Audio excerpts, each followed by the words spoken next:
Thank you, Mr Deputy Speaker, for giving me the opportunity to make my maiden speech today. It's a great honour to serve in this House. It is also the greatest honour of my life to be elected to represent the constituency of Jarrow, and I would like to thank the people of Jarrow for putting their faith in me.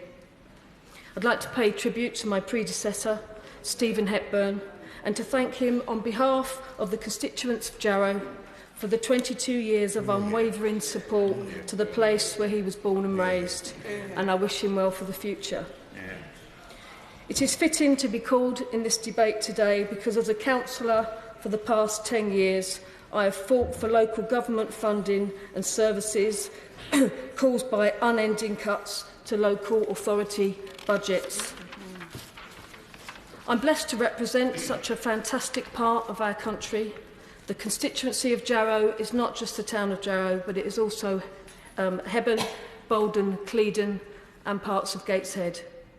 And it's also the only constituency beginning with the letter J. Jarrow, with its proud history, powered the Industrial Revolution, built as it was on coal, shipbuilding and metalworks. But that was to change.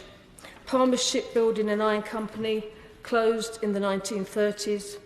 Leslie's Yard at Hebburn stopped shipbuilding in 1982, and the last pit in Jarrow closed in the 1980s. Successive Tory governments from Thatcher to Johnson have decimated industry and come after our communities, not just in Jarrow, but across the whole of the north.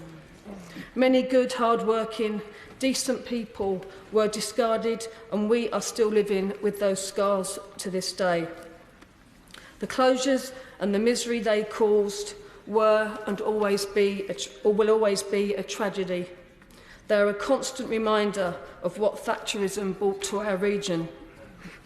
Sadly, like a lot of the country, and particularly in the North East, we now have food banks, high unemployment, poverty and struggle. But the people of Jarrow are resilient, proud of their history, community and working class solidarity. They never give up, and I say to this House and them, neither will I.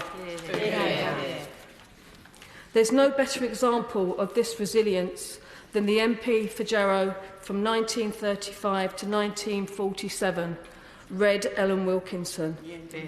And to be the first woman MP for Jarrow since Ellen fills me with pride, and it is only right and proper that I pay tribute to her here today. Ellen, outraged by injustice, by the transgression of power, at home or abroad, sought to do the right thing. She was, and she still is, a legend. As a young trade unionist, she helped organise the suffrage pilgrimage in 1913, where more than 50,000 women marched to a mass rally in Hyde Park. And in 1935, as the MP for Jarrow, Ellen played a key role in organising the Jarrow March, an iconic protest against the unemployment and poverty in Tyneside. Ellen would be, as I am, outraged that around 2,500 people are having to claim unemployment benefits in Jarrow. Ellen, as an internationalist, condemned General Franco and supported the Spanish Republicans. She also, in no uncertain terms, denounced Neville Chamberlain's appeasement of Nazi Germany. Here at home, when she became Education Secretary, she had the monumental task of rebuilding Britain's schools after 6 years of war. And a pioneer, she raised the school leaving age from 14 to 15 and introduced the School Milk Act of 1946, giving free milk to school children. Her powerful speeches can be read in Hansard today, and I would encourage all members to have a read. Sadly, she died a year before the Labour government's greatest achievement, the National Health Service, and she would be disgusted by the systematic dismantling of this vital service. The crisis in our NHS means that staff are overstretched, GP waiting times are longer than ever, and mental health services are lacking. And I would like to assure this House and the people of Jarrow that I will never stop fighting for our NHS. Yeah.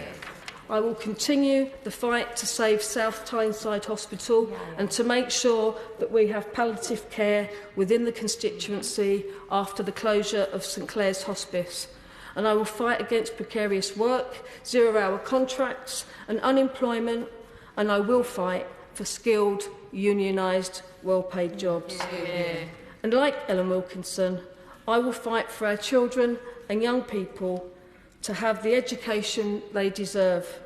We need increased funding for our schools and investment in further education. And I will not shirk one of the biggest battles still confronting us today, and that is against universal credit, a catastrophe that has had a cruel effect on our most vulnerable families. There are vulnerable children in need across this country, children without a stable environment to call their home. And it's because of this that I became a foster carer, providing a much-needed lifeline. I strongly believe communities should look after each other. And in Jarrow, we understand what being a community really means. We know all about solidarity, collectivism, trade unionism, all values that I hold dear. I've been a trade union rep all my working life, working for Royal Mail for 25 years, on the front line as a Unite representative. But now I will shift my focus by holding this Tory government to account. I will defend our public services, our NHS, our hard-won rights, and fight for equality and social justice where nobody is left behind. So to the people of Jarrow, I say, I won't let you down. Thank you. Maiden speech, Robbie Moore.